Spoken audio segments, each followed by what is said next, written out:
The relationship between yoga and religion is an often discussed topic, and we recently covered it relatively comprehensively in an earlier episode. Many will of course associate yoga primarily with Hinduism, or the Indic/Dharmic religions and philosophical traditions, which is after all a very legitimate and to some degree accurate association. But few people probably think about Islam when discussing yoga. To many, as evidenced from the comments on that last video, Islam and yoga seem on the surface like two completely unrelated traditions. But things aren't actually that simple. Indeed, while defining the normative borders and boundaries of the religion is of course up to the religious scholars of that tradition, but there's no denying that historically there has been a great contact, dialogue, and sometimes even influence and mutual inspiration between Islam and the traditions of India, such as yoga and other forms of Hinduism. Might we even be able to go as far as to say that there is a kind of tradition of Islamic yoga? Nonetheless, in this episode, we're going to explore the long and fascinating history of interactions between Islam, Sufism, and yoga.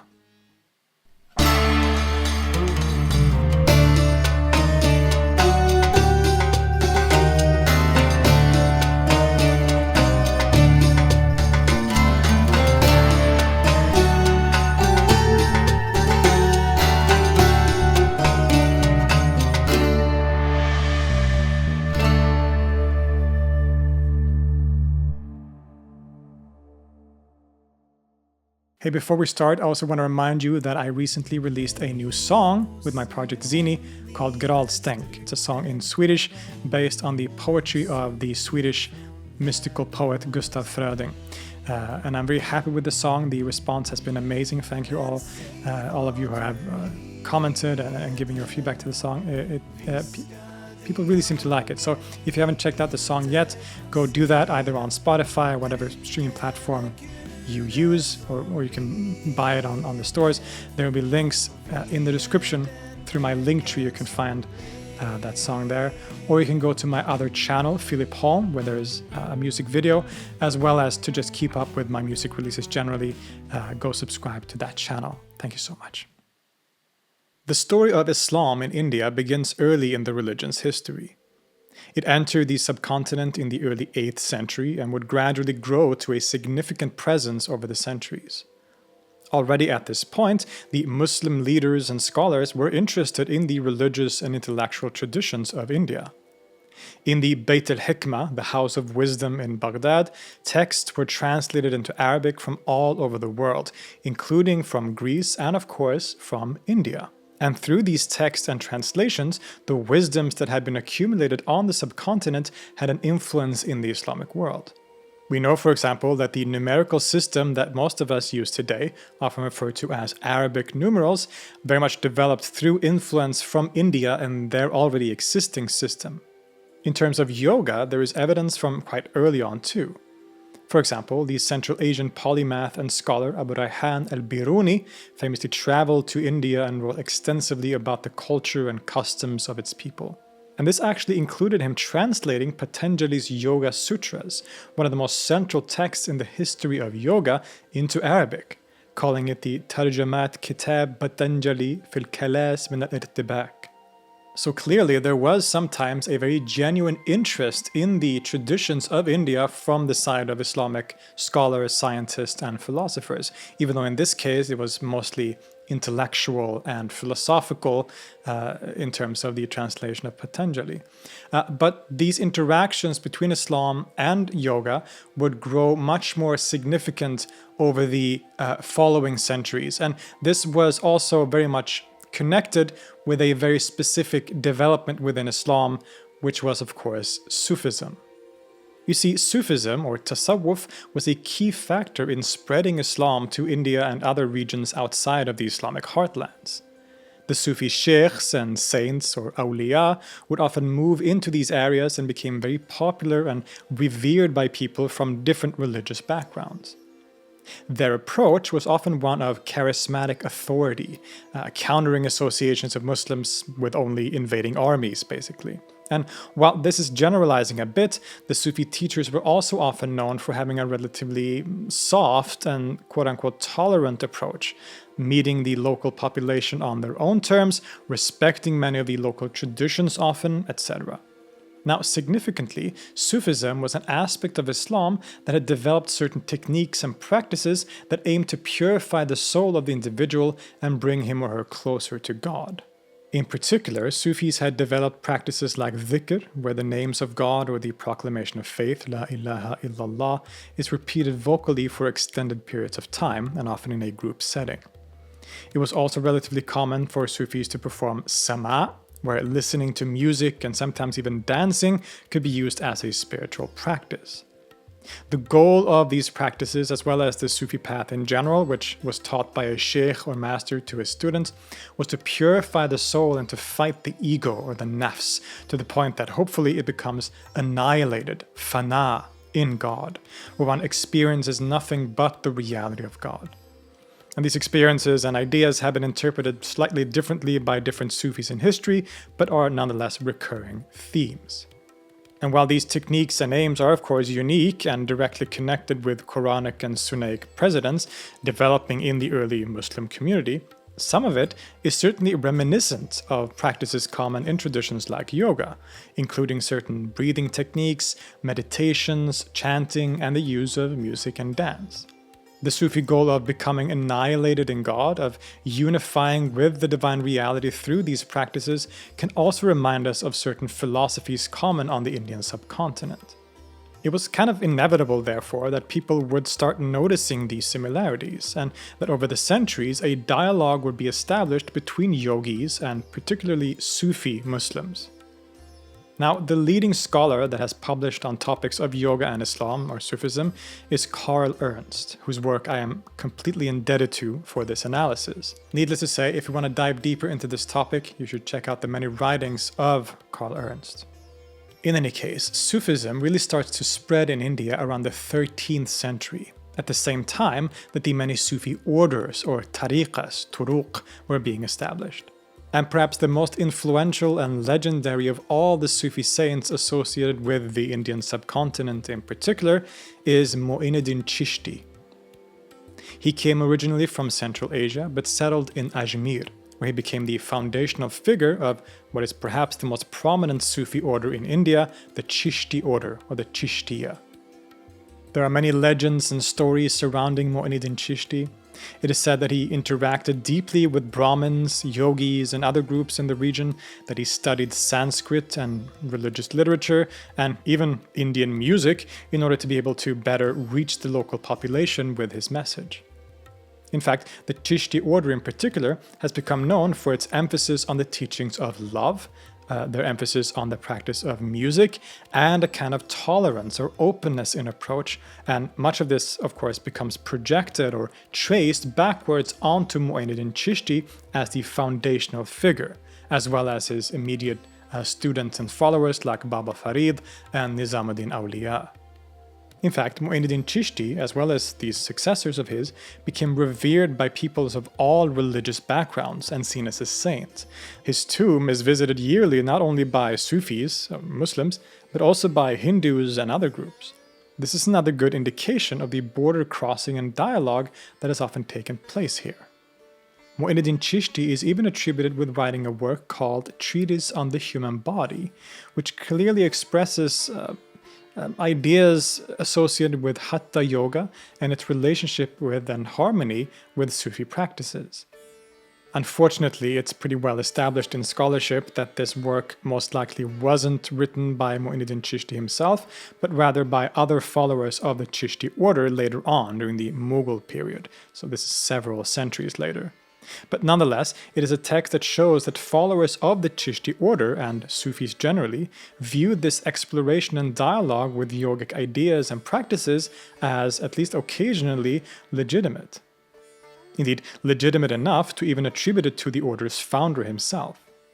Clearly, by the Middle Ages, certain forms of Sufi meditation and practice, such as breath retention and breath control, had developed to the point where, to at least an observer, they appear quite similar to practices such as yoga and different forms of meditation that had developed in the Indian subcontinent.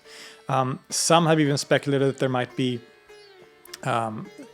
like a direct influence one way or the other. Most likely this is not the case. The Sufi practice developed in the Islamic heartlands for the most part, but there's no denying that there are certain similarities. And again, people on both sides intellectually noticed many of these similarities, both in terms of practices, but also intellectually and philosophically. One very fascinating aspect in this discussion is the development within Central Asian and Indian Sufi orders of the idea of the lata'if, or subtleties, the subtle centers of the body. A latifa, which is the singular, is understood as a kind of spiritual, subtle center that can be activated through spiritual practice and in different stages on the path to the mystical goal. Different Sufi orders and movements will have different understandings of these lata'if, including how many of them there are. Some say there are 5, others 6, others 8, etc. And their precise function can also differ. The earliest attestation of this idea seems to come in the Kubrawi Sufi order, common in Central Asia, and is often associated with a Sufi teacher called Ala ad-Dawla Simani. But it also became prominent in the various Indian Sufi orders, including the aforementioned Chishti order, but perhaps even more so in the Naqshbandi order. In the Naqshbandi system, as formulated primarily by the important teacher Ahmed Sirhindi, there are 5 lata'if, all located somewhere in the chest area, each associated with a certain spiritual faculty, a certain color, as well as a prophet. There is qalb, associated with the color yellow, located below the left breast and is associated with Adam. There is ruh, or spirit, color red, located below the right breast, associated with Abraham or Noah. Sir, which is the color white, located above the left breast, associated with Moses. Khafi, the color black, located above the right breast, associated with Jesus. And Ikhfa, color green, located at the sternum, associated with the Prophet Muhammad. Now, even though there are significant differences that should be kept in mind, there is no denying that these lata'if, at least on the surface, are reminiscent of the Indic idea of chakras, as energy centers in the body, often located through the spine, which are also activated as part of the path to spiritual awakening. This idea of chakras developed within a tantric framework and became very central to the practice and ideas of hatha yoga, for example. Do we see in the ideas of lata'if an example of influence across religious borders? Or is it a coincidence that similar ideas developed independently?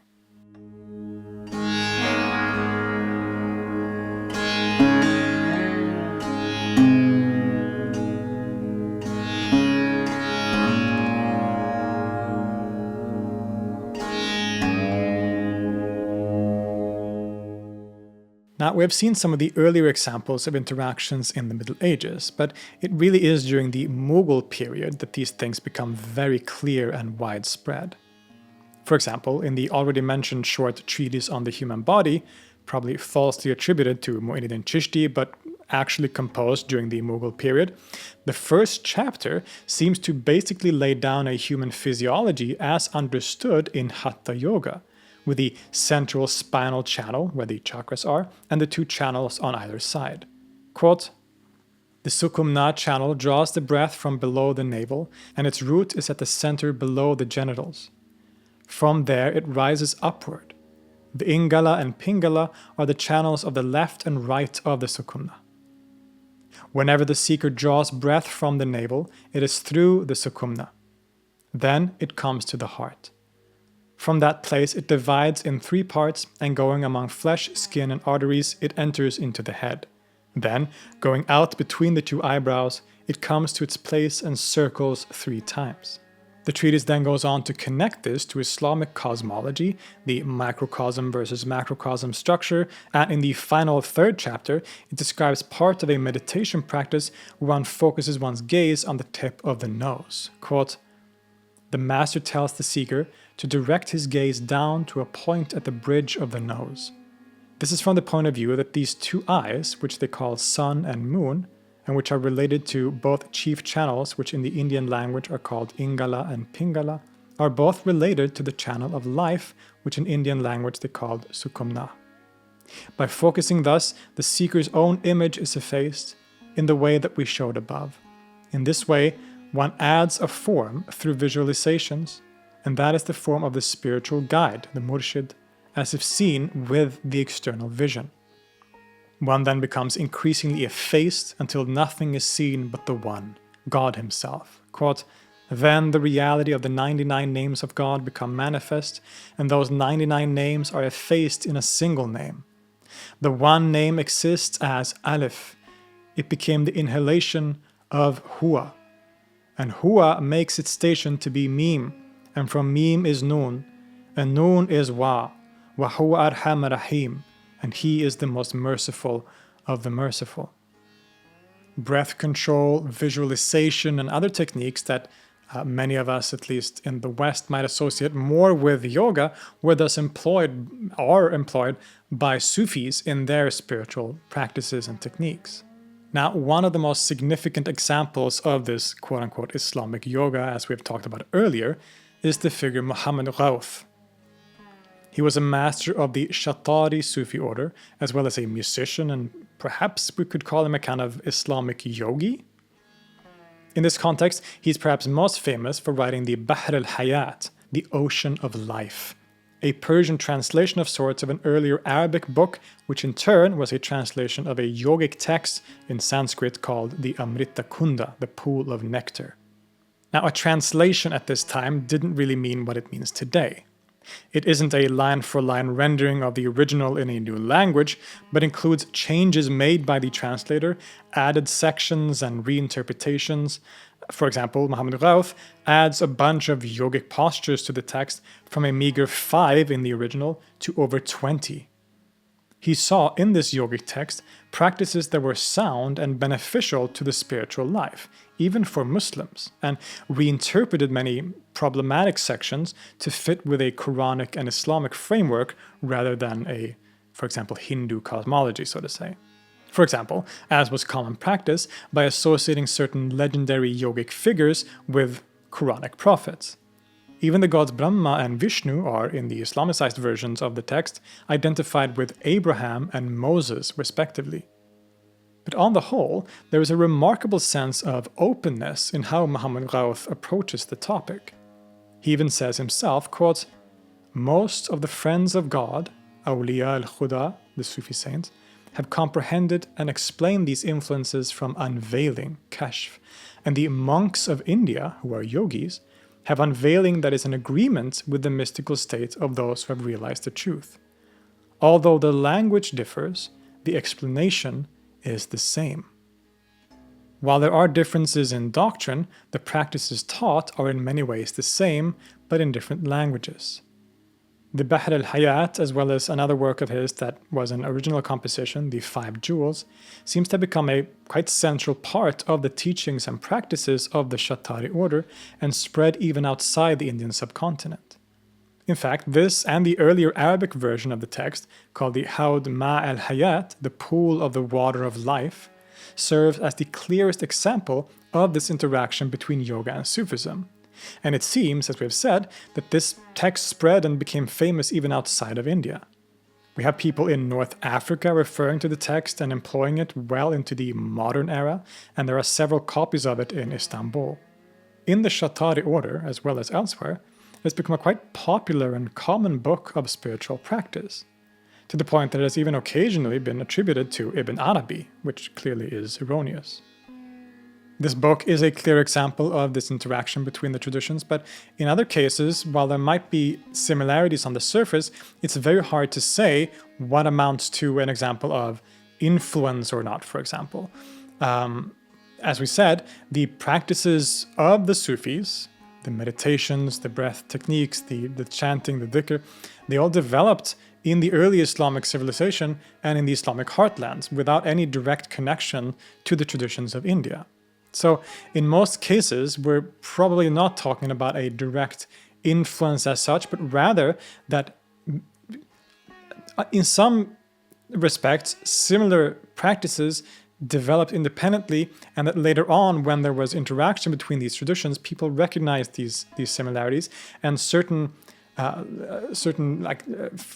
terminologies and aspects were incorporated from one tradition to the other. So the Sufis would incorporate certain aspects of yoga on top of an already existing Sufi framework, rather than being influenced directly in its very foundations, if that makes sense. This is a topic that Ernst discusses at great length in his publications. For example, in one article on Muhammad Ghawth, he says, quote, "Even in this most obvious example of Muslim interest in yogic practice, however, it seems clear that yoga was integrated into the spectrum of existing Sufi practice rather than somehow acting as a source for the entire Sufi tradition." He also adds that, quote, "So to speak of influences from one separate vessel into another, or even to raise the question in this form, is a kind of prejudgment that does not necessarily aid in the understanding of this religious phenomenon." Muhammad Ghawth did not study yogic teachings from an academic point of view as an outside observer. His quote-unquote translation of the Amrita Kunda text is a work framed in terms of the Islamic traditions, studied with quotations from the Quran and Hadith. The language of influence does not begin to do justice to the subtlety with which he finds points of contact between the terminologies of yoga and Sufism, or to the ways in which he uses the approaches of Islamic legal discourse to categorize the study of yoga. But certainly no one is denying that there were significant interactions and dialogue being had between the traditions. Even on a more philosophical level, the teachings of Indian schools like Advaita Vedanta appeared profoundly similar to the popular Sufi school of metaphysics associated with the aforementioned Andalusian Ibn Arabi, a doctrine often known as Wahdat al-Wujud, or the oneness of being. People on both sides recognized these similarities and argued that both were essentially saying the same thing. During the reign of the Emperor Akbar, the Illuminationist philosopher and mystic Faizi, the brother of the famous Vizier Abul Fazl, even wrote a treatise on Vedantic metaphysics called the Shariq al-Ma'arifa, the Illuminator of Gnosis, which seems to interpret Vedanta according to the Illuminationist philosophy of Suravardi, as well as the Akbarian metaphysics of Ibn Arabi. Now, one of the most interesting and significant figures in the history of Islamic-Hindu interaction is Akbar's great-grandson, the Mughal prince and Sufi adept Dara Shikoh.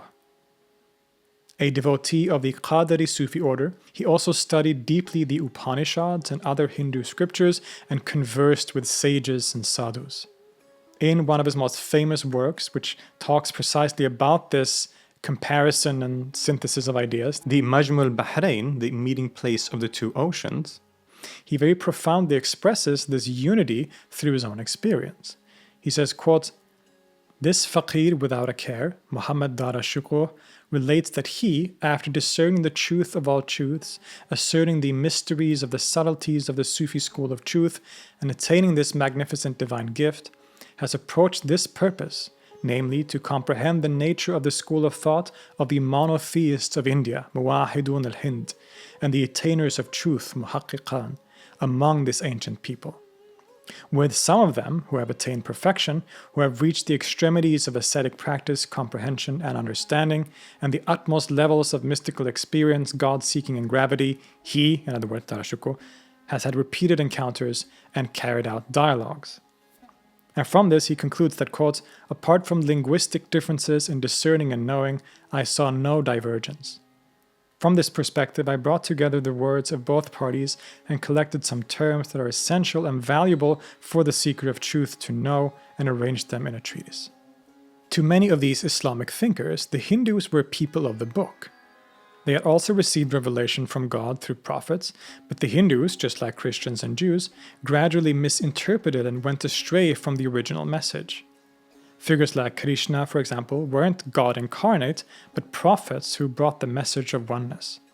Thus, these old scriptures, like the Upanishads or the Bhagavad Gita, also contain morsels of truth and wisdom.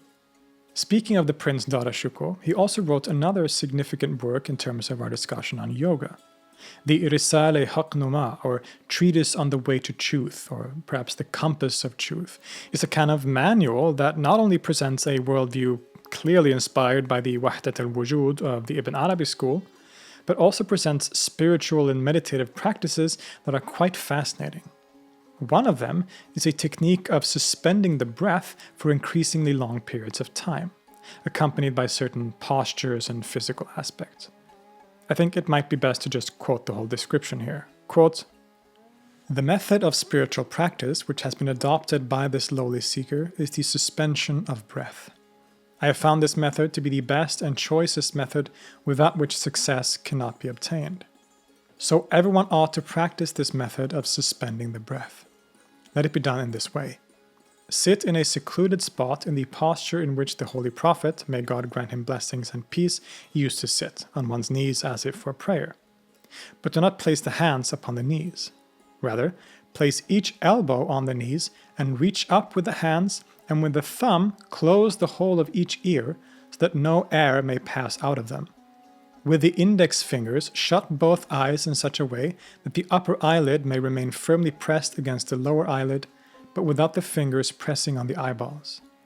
Place the ring finger and pinky of each hand on the upper and lower lips so as to close the mouth and not permit breath to pass through it. Place the two middle fingers on the sides of the nose, the right middle finger on the right nostril and the left middle finger on the left nostril.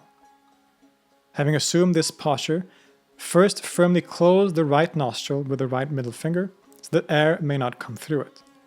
Leaving open the left nostril, breathe in slowly through the left nostril while saying, La ilaha, no God, through that breath. While inhaling, you draw the breath up above the mind. While inhaling, you draw the breath up above the mind and then bring it down to the heart. After this, also close firmly the left nostril with the left middle finger and thus suspend the breath within the body. This is called suspension of breath. Keep the breath suspended as long as you can easily do so without feeling suffocation. As you continue this practice, keep increasing slowly by increments the duration of suspending the breath. Then you should release the breath, opening the right nostril by removing the middle finger from it. As you exhale slowly and gently, you should say, Illallah, but God, through the breath. If you exhale the breath quickly or forcefully, it will be injurious to you. Then you repeat this process, drawing in the breath through the left nostril, keeping both nostrils closed for some time, and releasing the breath through the right nostril. Quite fascinating, right? Especially how detailed these instructions are.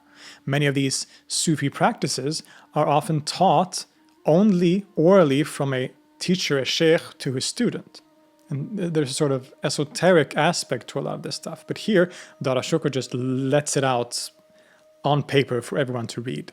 Although, of course, this treatise was probably not meant for everyone, but only for initiates into the Sufi path. But still, it's quite unusual for these kinds of very detailed instructions in this way.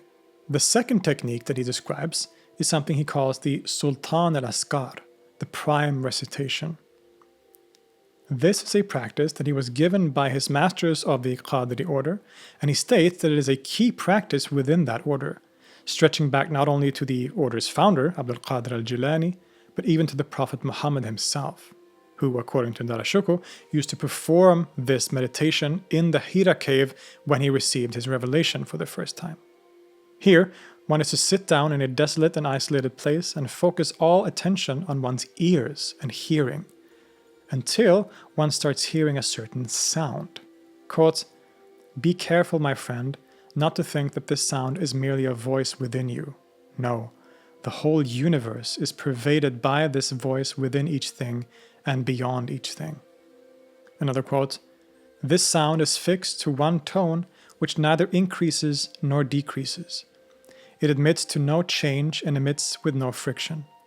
Although the whole world is full of this primeval sound, yet none except the spiritually awakened knows of it.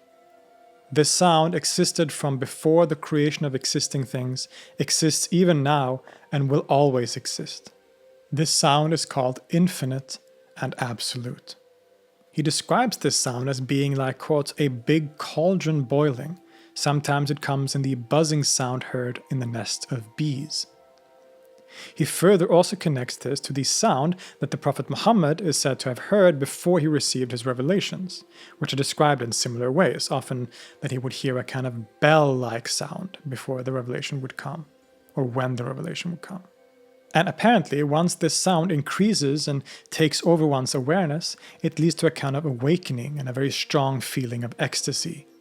Here is his full description, quote, "My friend, when you want to begin this practice, the prime recitation, Sultan al-Azkar, and obtain this noble practice, you should do as follows. You must go either by day or by night to some deserted place which is free from the distractions of human interaction, or to a secluded and silent room. Sit there and direct your attention to your ears. Concentrate as hard and as long as you can until a very subtle sound manifests. Hearing this sound, it will gradually grow more powerful and overwhelming, so much so that it will seem to come from all sides of you, and there'll be no place or no time when this sound will not manifest. This sound, which takes you away and beyond yourself, is a drop from the ocean of eternal resonance, so you can guess at its vastness." He continues, quote, "Then you will know for yourself that every sound and voice that exists in this universe has come into existence through this primordial sound. In the same way, you know that all that exists with form and color has taken on form and color through absolute being, which is formless and without color. Just as that absolute being is an unlimited immensity, so also the form and color that arise from it are also unlimited. Similarly, the sound of absolute being is of an unlimited immensity." This practice is really interesting in itself, of course, but I can't help but think about rather similar ideas and practices that we find in the wider world of yoga. Indeed, within Hinduism and yoga, there is a particular tradition often called Nada Yoga, the yoga of sound, which is connected to deep metaphysical and philosophical ideas about the power of audition in different ways. In these systems, the syllable Om often is an auditory representation of the Brahman, the absolute reality, and is therefore also often known as the Nada Brahman. Om is the very vibration that lies at the core of reality. To hear the Om is to hear reality itself, the pulsating essence from which all things emerge. And within yoga, there are developed techniques related precisely to sound and to hearing this underlying sound of reality. For example, in the important Hatha Yoga text, the Shiva Samhita, it describes how one performs a certain technique where one listens for different levels of sounds. Quote, "Let him close the ears with his thumbs. This is my most beloved yoga. From practicing this gradually, the yogi begins to hear mystic sounds.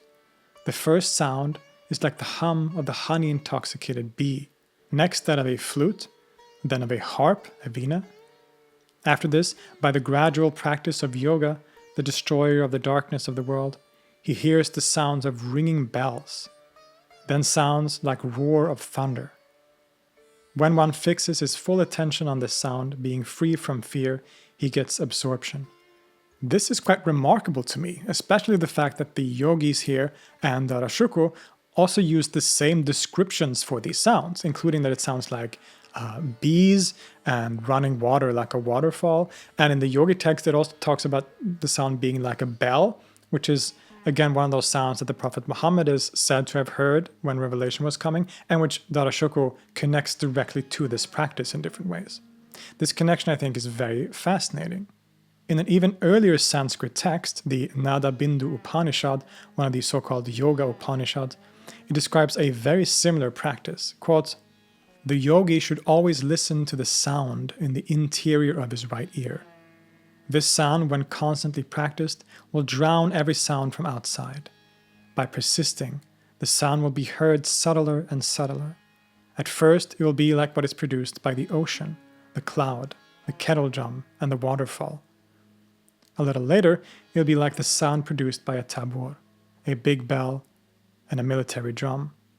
And finally, like the sound of the tinkling bell, the bamboo flute, the veena, and the bee." I think these similarities in description between Dara Shikoh's Qadri meditation and the Nada yogis are really fascinating, and it leads to many different questions.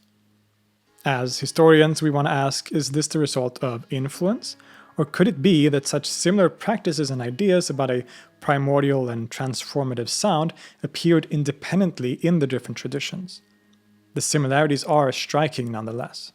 There is no denying that India has been a place of enormous religious diversity and a cross-pollination between different religions across history. This dialogue and environment also resulted in new unique developments, such as people like Kabir, who doesn't seem to fit into any one religious category but kind of straddles a line independently in between them. These developments also led to the emergence of a religion like Sikhism, which in many ways represents a tradition that very much comes out of the environment of Hindu, Islamic, Sufism dialogue, while simultaneously transcending it. Today, these ideas may seem far off to many. The relationship between Hindus and Muslims on the Indian subcontinent is troubled, which has been egged on by internal developments within both religions that are more puritanical and often want to forget about and condemn the more traditional ways that they've functioned in the religion, with a relative openness to dialogue in these ways that we have talked about. But even today, the situation is a lot more complex. Perhaps unsurprisingly, given the huge explosion of popularity of yoga in the West in the last couple of decades, this has also spread and affected the larger Middle East and Islamic world. Yoga has become quite popular in certain Islamic or Muslim-majority countries like Egypt and even Saudi Arabia. And this has also, of course, led to certain discussions within the religion and debates regarding the permissibility of practicing yoga. In fact, this has become quite a debate today, and even a very quick Google search will make this very obvious, because you will find very different answers to these questions from different Islamic scholars. Some saying that practicing yoga is completely permissible as long as it is only used as a physical exercise, so to say, while others will condemn it and prohibit it entirely, right? So very different opinions and also shades in between these opinions. Even within the same legal school, the opinions can differ on this matter. But regardless, practicing yoga as a kind of physical exercise has become quite popular in Muslim communities, and there are even mosque groups that organize yoga sessions and much else. So what is the relationship between Islam and yoga? Or more narrowly, between Sufism and yoga? Well, it's complicated. Ernst has very rightly and importantly highlighted the Orientalist and colonial aspects of this discussion. Many of the early Western scholars on Islam and Sufism couldn't reconcile the teachings and practices of Sufism with what they assumed was a fundamentally rigid Arab Islamic monotheism. So they often resorted to arguing that Sufism must have come from elsewhere, that it must have been the result of direct influence from Indian streams of thought, like Vedanta, and without any sort of evidence to support this. Today, we know that Sufism, or Tasawwuf, very much emerged within the Islamic framework and was heavily based on the Islamic textual and oral sources. I have tried as best as I can to avoid too simplistic comparisons or statements of direct influence one way or the other in this episode, but as we've seen, there's no denying that dialogue and interactions between Sufis, yogis, Vedantins, and others have taken place across history, and it certainly seems that these interactions resulted in certain developments in terms of certain texts, certain recontextualizations of existing scriptures, and sometimes also practices.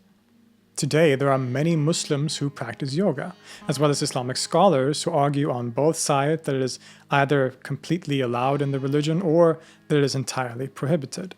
But what I've hoped to have shown you in this episode is that none of this is necessarily very new, but rather is only a continuation of dialogues and debates that have been had for centuries. Thank you so much for watching. I would like to remind you again that I recently released my new song called Stenk. You can find it on all the streaming platforms as well as on my other channel, Filip Holm.